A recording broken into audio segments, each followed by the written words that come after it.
Walau sampai saat ini petinggi TNI dan Polri masih berbeda persepsi tentang penyebutan nama kelompok separatis bersenjata di Papua, pasukan TNI dan Polri tetap bersinergi untuk melakukan tindakan pengamanan.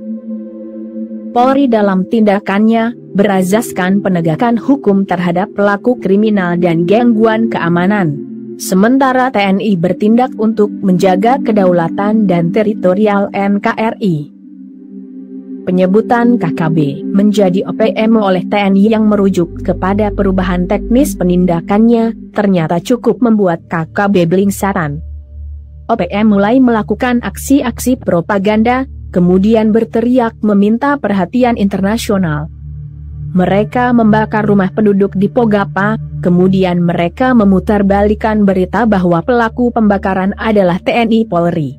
Kemudian berteriak agar institusi HAM internasional diizinkan masuk ke Papua. Trik usang yang sudah sejak dulu mereka lakukan. KKB tak sadar, saat ini jejak digital bisa diakses oleh siapapun. Dunia internasional tahu siapa yang selalu membunuh dan yang melakukan pembakaran di Papua.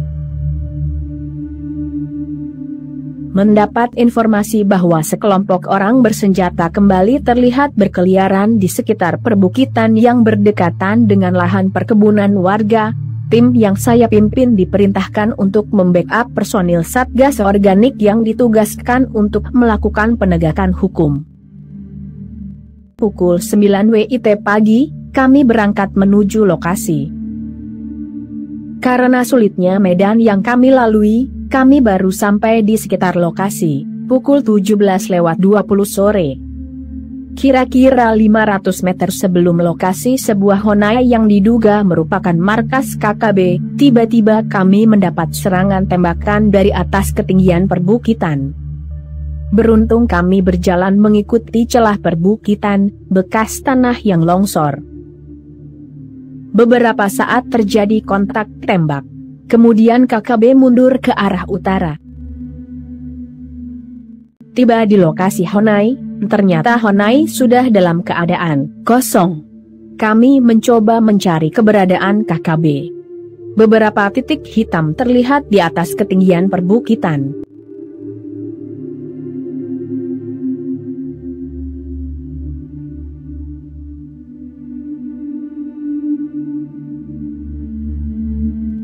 Dengan teropong, saya mengamati posisi titik hitam.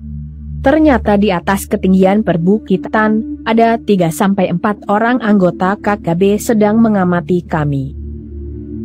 Saya mengukur jarak 1.500 meter lebih. Walau masih dalam jangkauan tembak SPR-2, namun melakukan penembakan dengan akurat dari posisi rendah menuju ketinggian perbukitan, sangat sulit. Arah peluru akan mengalami perubahan karena tekanan aerodinamik. Hingga arah titik bidik tidak bisa diprediksi. Udara akan bergerak naik saat membentur perbukitan yang mengakibatkan arah gerak peluru cenderung mengambang. Saya menghubungi komando. Setelah berkoordinasi dengan Komandan Satgas sebagai pimpinan operasi, saya bersama rekan-rekan bergerak ke arah timur untuk mendekati posisi KKB. Pukul 18:40 WIT, kami tiba di sekitar posisi KKB saat terlihat dari bawah. Sekeliling kami sudah mulai gelap. Untuk mencari posisi keberadaan KKB sudah tidak memungkinkan lagi. Menggunakan teropong termal, hasilnya masih belum bisa maksimal. Suhu udara sore ini cukup panas, hingga perbedaan suhu semak-semak dengan tubuh manusia masih relatif sangat tipis. Pukul 20 WIT, saya mulai melakukan pengamatan. Ternyata keberadaan KKB sudah cukup dekat dengan posisi kami. Hanya sekitar 600 meter.